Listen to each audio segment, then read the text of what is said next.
Togo and Malcolm can't stay with me the entire day. I know that, but we're Plutos, bros from the same foster home, and we don't turn our backs on each other. Let's go home, I say. And we out. Chapter 3, page 25, Mateo, 1:06 a.m. I'm back in my bedroom, so much for never returning here again, and I immediately feel better. I just got an extra life in a video game where the final boss was kicking my ass. I'm not naive about dying. I know it's going to happen, but I don't have to rush into it. I'm buying myself some more time. A longer life is all I ever wanted, and I have the power to not shoot that dream in the foot by walking out that front door, especially this late at night.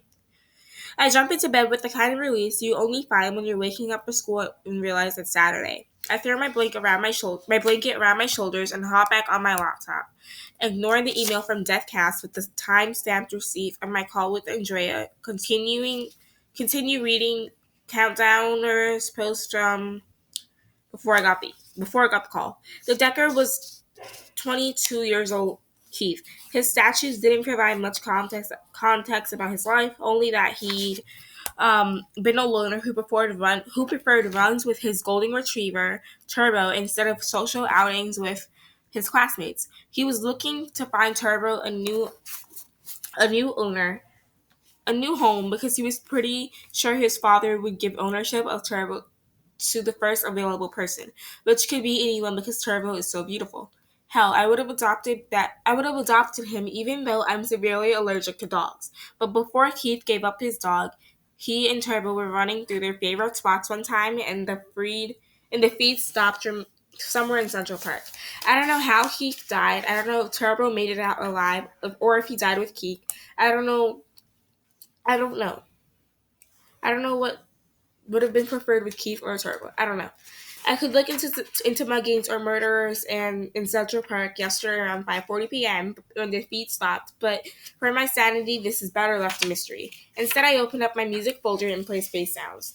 A couple years ago, some NASA team created this special instrument to record sounds of different planets. I know it sounded weird to me too, especially because of all the movies I've watched telling me how there isn't sound in space, except there is. It just exists in magnetic vibrations.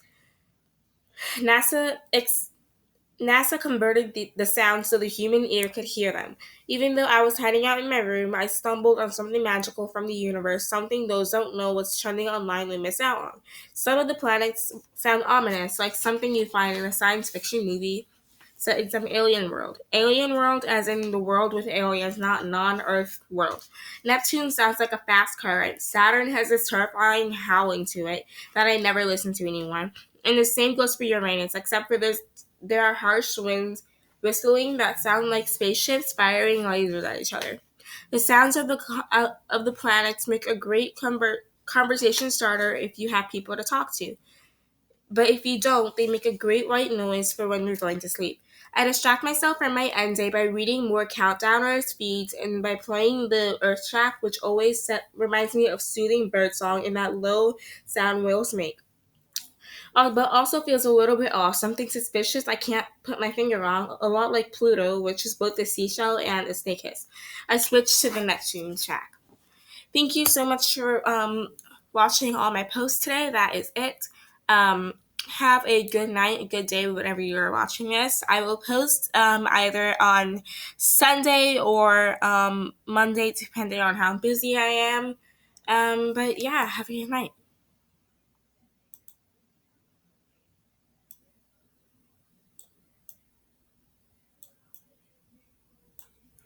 Bye.